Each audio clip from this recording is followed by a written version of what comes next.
Arauá, orixá, cofaraú, acuruleru. Arauá, anijá, cofaraú, acuruleru. Arauá, anijá, cofaraú, acuruleio. Arauá, aroleco, moraju, Arauá, orixá, cofaraú. Eu me chamo Vinícius, eu sou Ogã de Oxóssi. Eu pertenço ao Ilê Axé Modé Titã, sob a regência da Yalorixá Soraya de Odé. Eu fui confirmado por Marcos Palmares, né?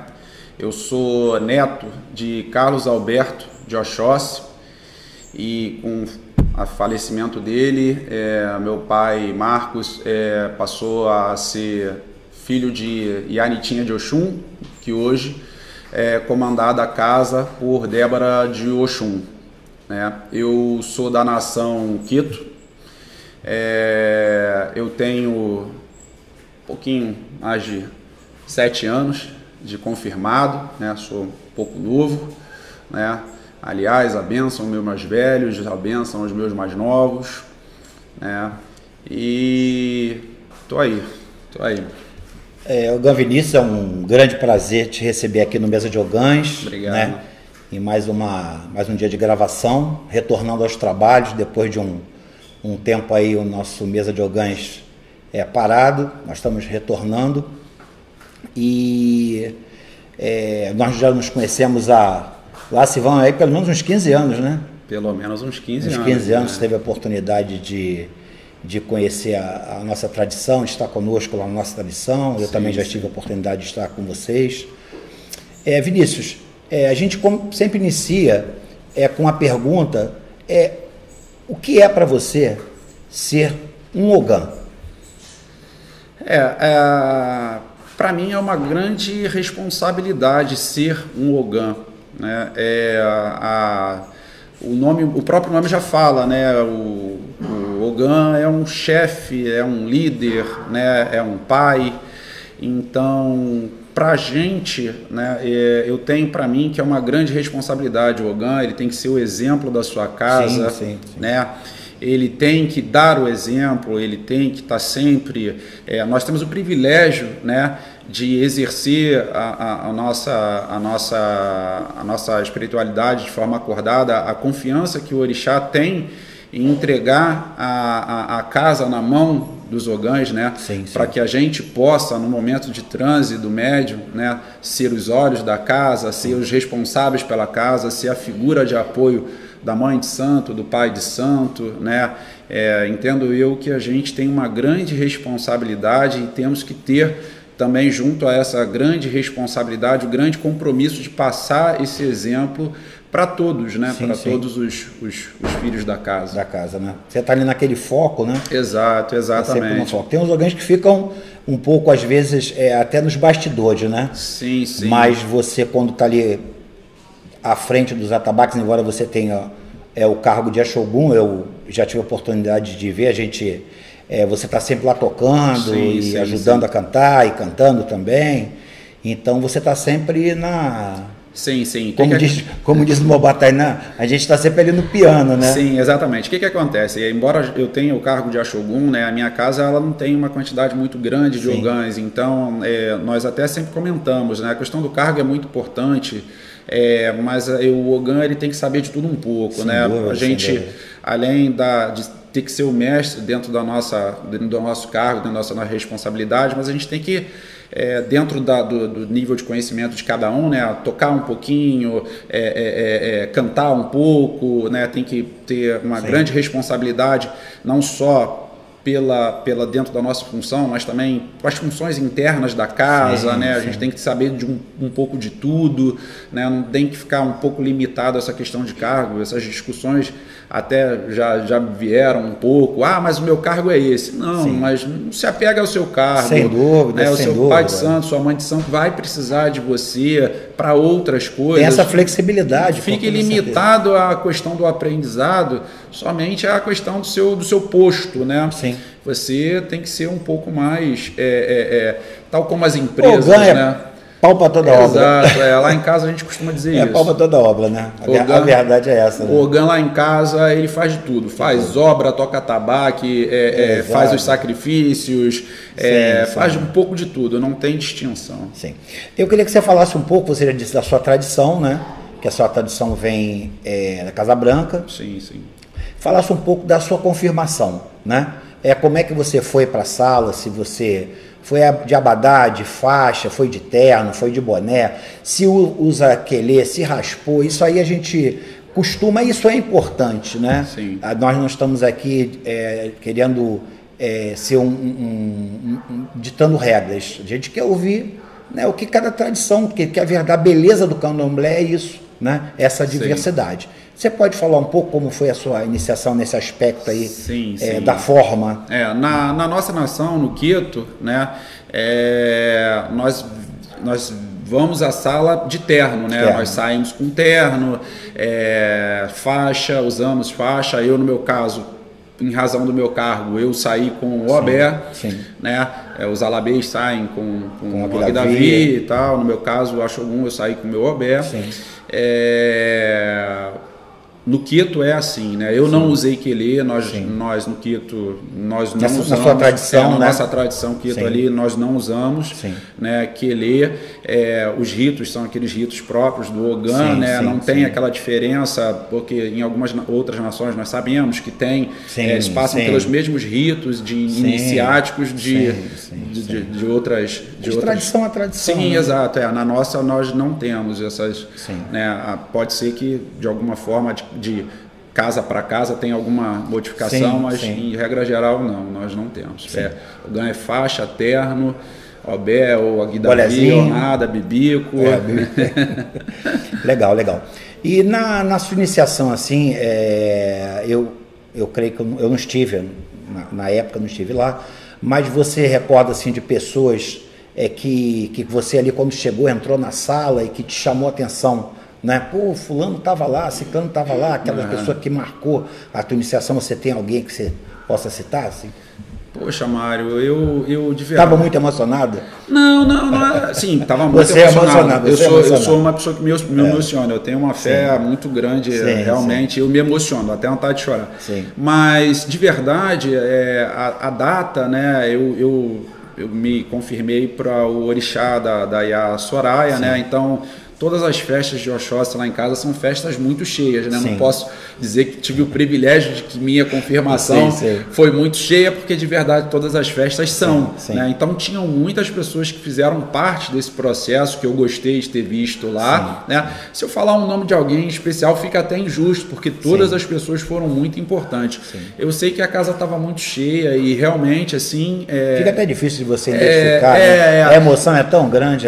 De verdade aquela... A postura, né, do Ogan, né, não é uma postura de festa, né, não é aquela coisa de, pô, legal, fulano tá aqui, você sai sério, concentrado ali, um momento muito importante, mas de verdade, assim, todas as pessoas que eu queria que estivessem lá estavam, né, faltou um ou outro, ou talvez eu não tenha visto, mas realmente, assim, eu me lembro de muitas pessoas marcantes, mas não vou falar o nome não, porque posso esquecer de alguém. Todas foram importantes. E vai realmente ficar chato. E nesse dia, na tradição, você tem o darim, você canta para o orixá, não?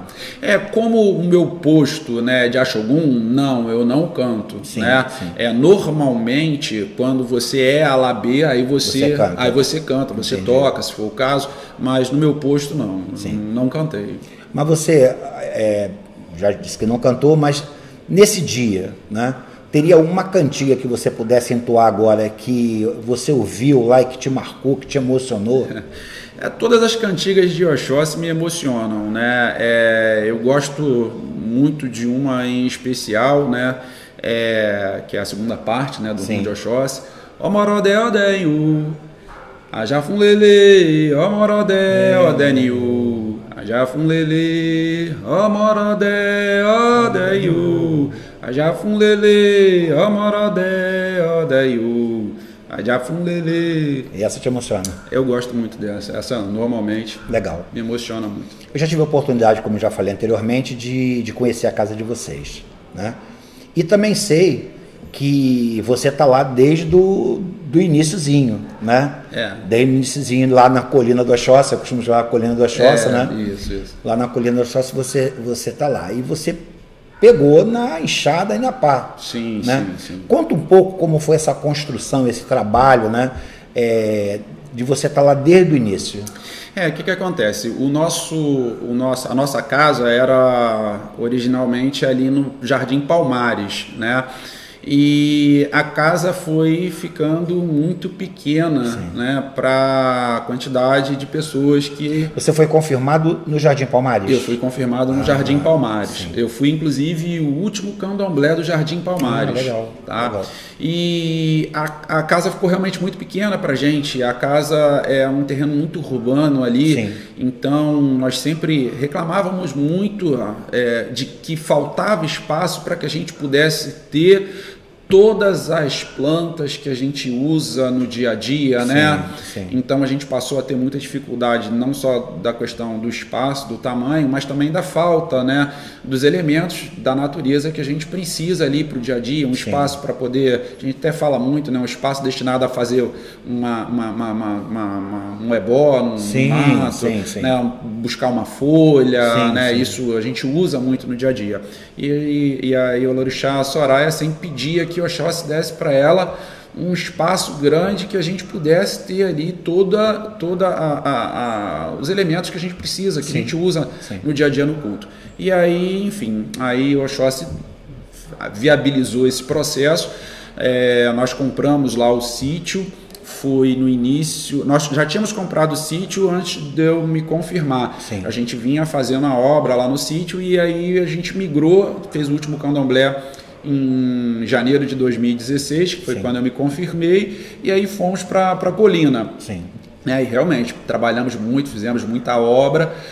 Mas dá um gosto especial, né? Gosto especial porque você vê uma casa praticamente renascendo, né, do zero, e isso é muito especial. Nós fizemos parte dessa história. Né? Temos todo o registro fotográfico. Lágrimas, suores e bolhas. e bolhas. Muitas bolhas na mão. Mas fazer parte dessa história é muito bacana, é muito bonito. E obra de candomblé não acaba nunca, né? Nunca. Ainda mais com uma mãe de santo mulher, ela adora a obra. A obra para ela... e ela entende ela entende que todo ogã tem que nascer sabendo fazer obra, independente da sua atividade profissional. E a gente vai falar um pouco sobre essa atividade profissional. Fala um pouco sobre a sua atividade profissional hoje, né?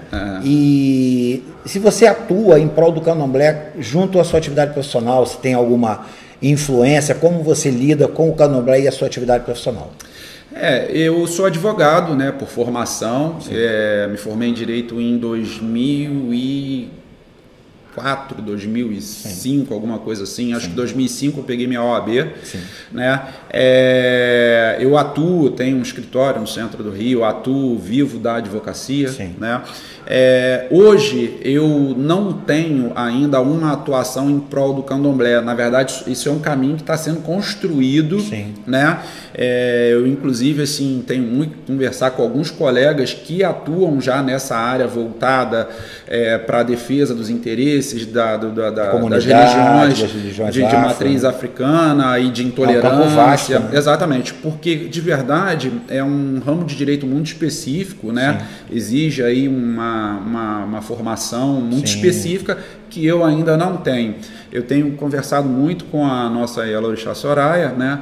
Porque a gente precisa de verdade ter um conhecimento muito grande da questão da legislação que está inclusive tendo tendendo para uma proteção maior, um aumento dessa proteção Mas ser do candomblé já ajuda bastante, né? Já ajuda bastante, já ajuda muito. Você já tem um conhecimento exatamente do que nós somos, o que fazemos. Você compreende o olhar do outro, exatamente. né? Que ele passa, que ele sofre, né? Sim, você tem que ter a visão dos dois lados, né? Porque, de verdade, a gente até no carro vinha comentando sobre isso, a história sempre tem 3 lados, né? Exatamente. O lado de um, o lado de outro e a verdade. Né? Então é importante você se colocar no lugar do outro para você entender qual é a necessidade dele. Então, e quem é do candomblé já sofre isso diariamente, né? Sim, sim. Nós já conversamos muito sobre a questão do preconceito, de falar, inclusive, sobre se tínhamos ou não, se temos ou não alguma restrição de nos posicionar em relação a ser do candomblé, e de verdade eu, graças a Deus, nunca tive isso. Né? Mas eu não sei se você já passou por isso, e é uma coisa que é bem legal, que eu tenho acompanhado, que se chama racismo de marca.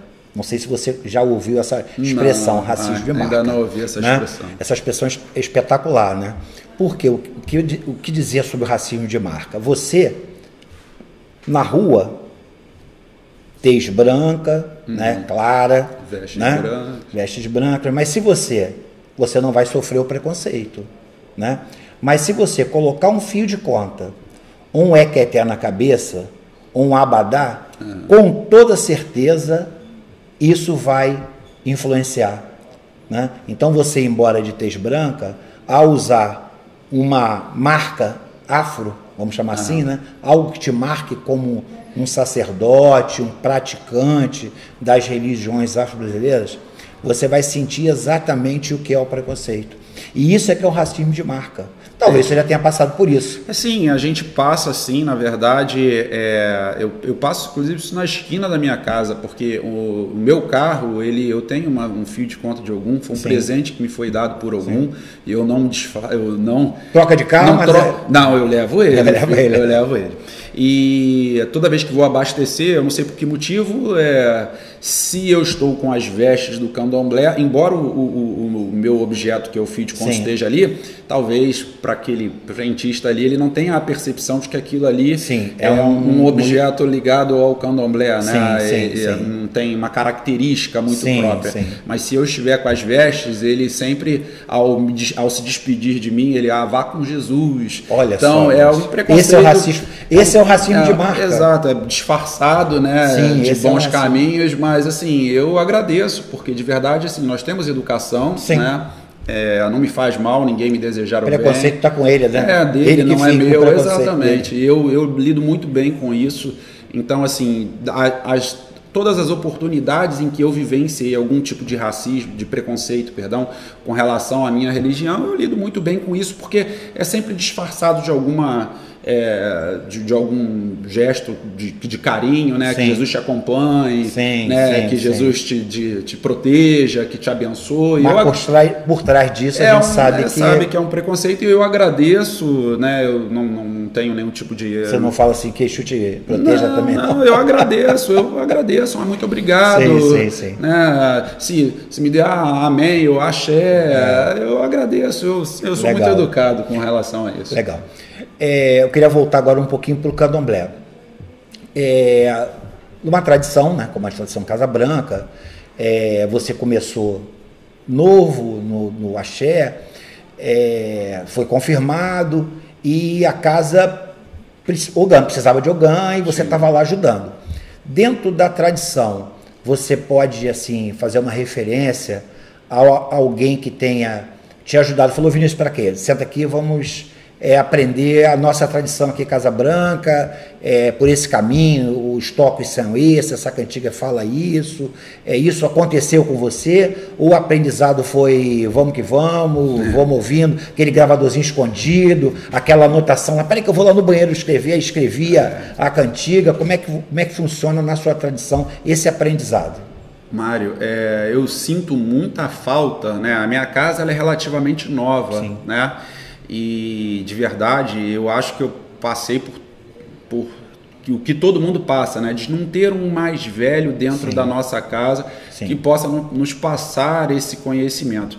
A minha casa, eu tenho um mais velho, né? Mas ele é mais velho de meses, né? Ele entrou no mesmo dia que eu para casa, então nós construímos a nossa história dentro da casa de Candomblé e dentro da nossa nação, juntos.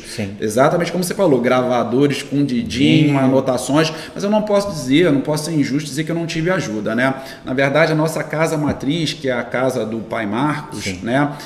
Nós temos os nossos mais velhos lá e eles nos ajudam até hoje, né? Eles nos orientam, eles nos ajudam muito. Então eu tenho eu tenho a referência do meu padrinho, que é o Jackson, né? O meu padrinho Jackson, ele realmente é uma pessoa que eu tenho muita admiração por ele, pela seriedade que ele tem do candomblé, pelo conhecimento, no nível de conhecimento. Ogan Jackson.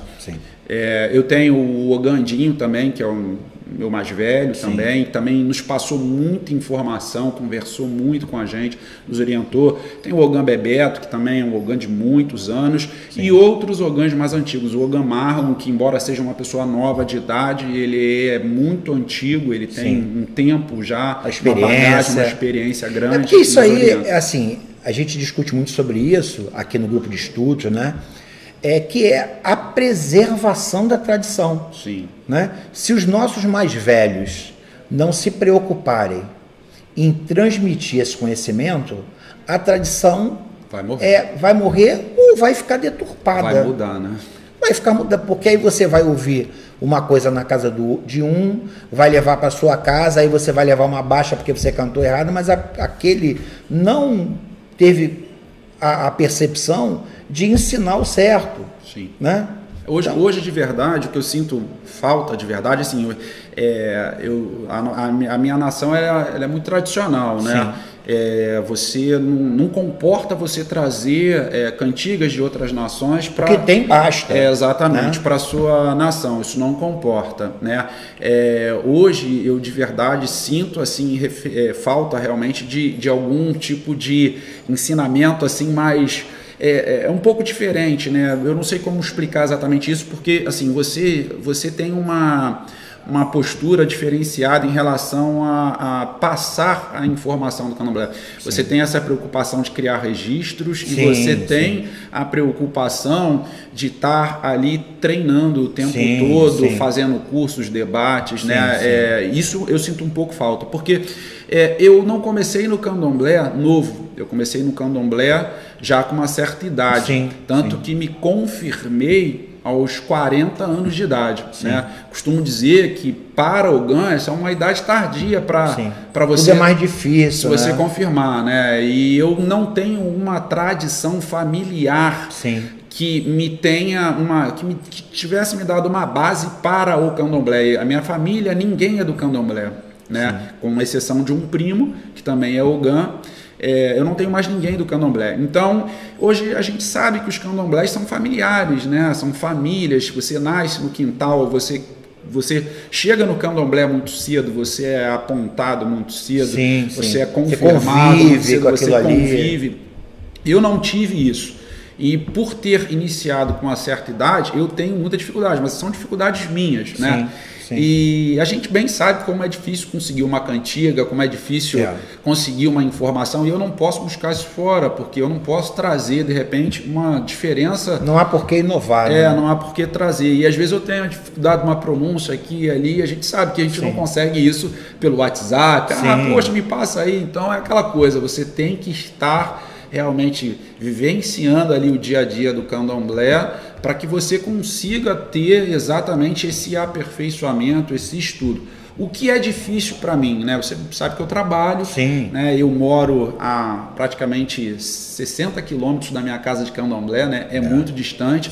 E eu saio perdendo, porque aqueles que estão ali no quintal todos os dias com o pai de santo, com os outros ogãs ali, eles realmente têm aquela coisa do dia a dia. Eu não tenho, né? Então você tem aquela dificuldade pessoal, uma coisa minha, né? De conseguir conciliar, estar sempre dentro da casa. Mas esses desafios aí são bons, né? São ótimos. Eu adoro o tempo que eu fico...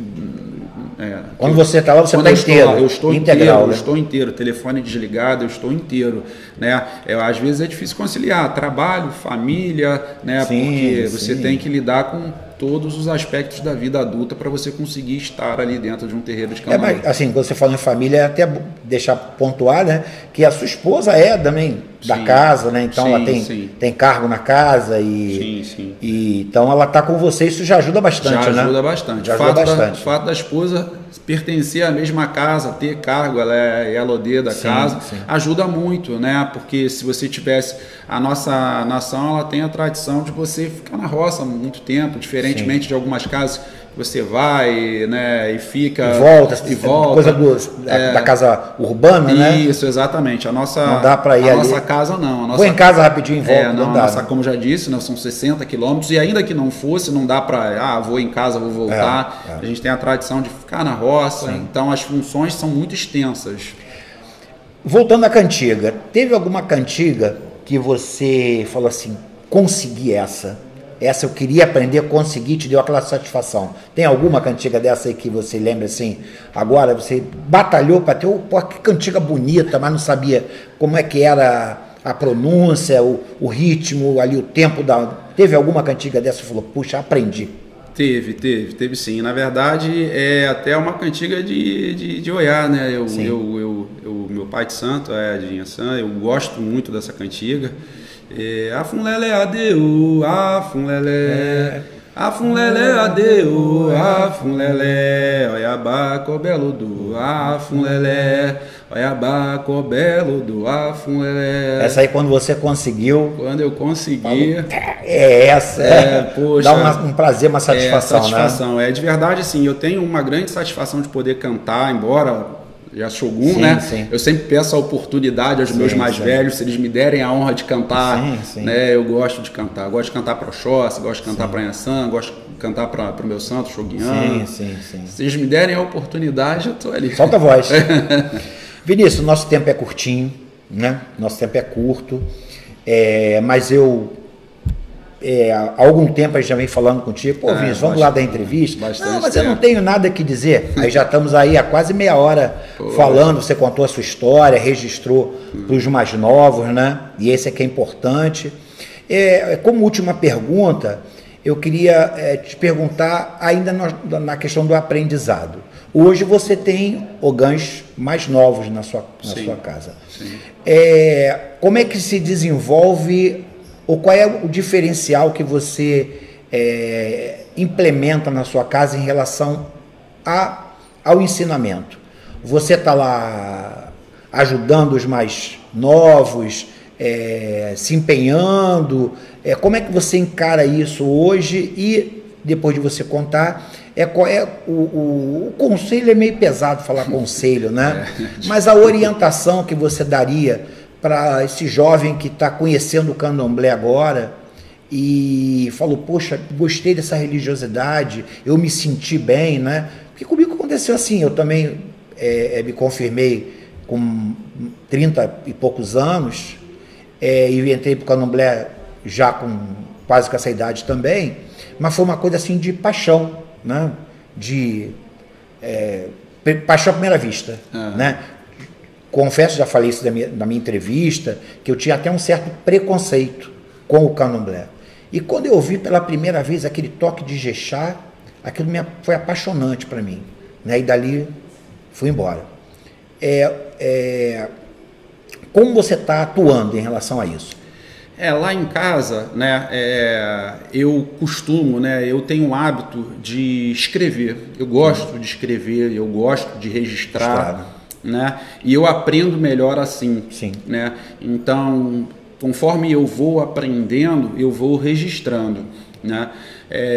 E o que a gente tem feito para tentar modificar esse conceito, pelo menos internamente, lá no nosso Ilê, que a gente faz debates, né? A gente transmite o conhecimento para os mais novos e a gente faz uma espécie de intensivos, vez ou outra, e a gente vai debatendo sobre os assuntos, debatendo sobre os ritos, debatendo sobre as funções internas, né? Então, vou dar um exemplo. Às vezes a gente vai... como se faz um ebó? Como se canta um bori? Quais são as fases de um bori? Né? Quando a gente vai fazer imolamento de animais, o que você tem que fazer? E a gente vai criando essas rotinas. Sim. E vai ensinando a eles como é que eles vão fazendo. Sim. Né? E a gente vai debatendo sobre isso. Quando a gente Sim. tem a oportunidade, tem horário vago, a gente começa a debater sobre isso.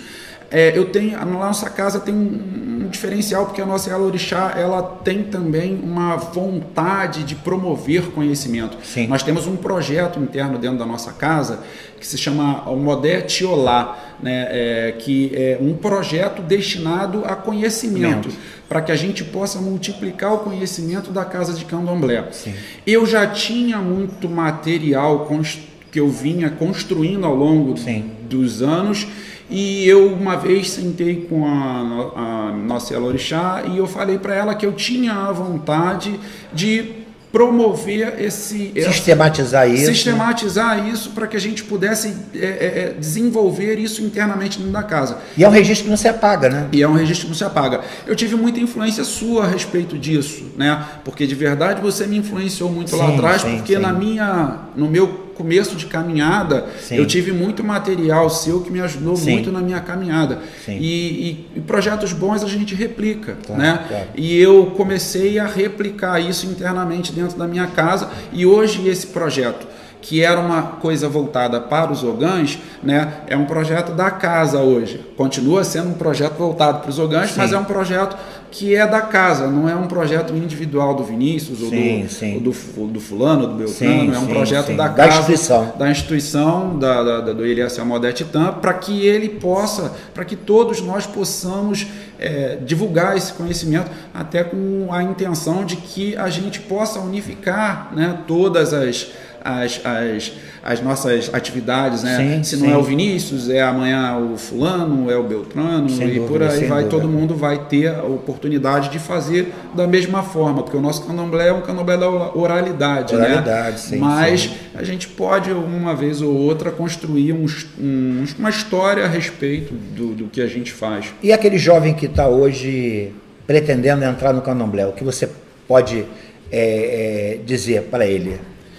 Olha, eu vou pegar um gancho do que você falou aí. Eu também me apaixonei quando entrei pelo candomblé, né? Então, entrar para o candomblé não é uma moda. Se eu posso dar algum conselho para o jovem hoje que vai entrar para o candomblé, é que ele entre de corpo inteiro, né? Seja, né, se for um ogã, né? Que seja uma pessoa que tenha uma responsabilidade grande, né? Porque às vezes a pessoa entra numa modinha, né? De vou tocar, as menininhas, e isso não é ser ogã. Não é essa a realidade. Essa não é a realidade. O ogã é um cargo de muita responsabilidade, é um chefe, é o mão direita, mão esquerda do pai de santo, da mãe de santo, então requer uma grande responsabilidade. Tenha responsabilidade. Candomblé não é festa, não é balada. Né? Verdade. Não é festa, não é balada. É uma religião. É uma religião.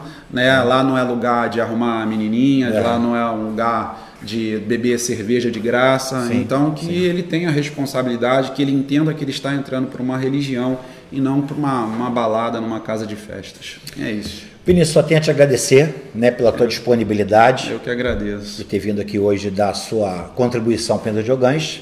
E para finalizar, né, que você cante a cantiga que mais te agrada, que mais te emociona, que fale sobre esse amor todo que você tem pelo candomblé. Aure, aure babá, aure, aure babaú. Aure, aure babá, aure. Aure babaú. Aure, aure babá, aure. É isso aí. Nos favoreça. Epa, babá. Terminamos, raça.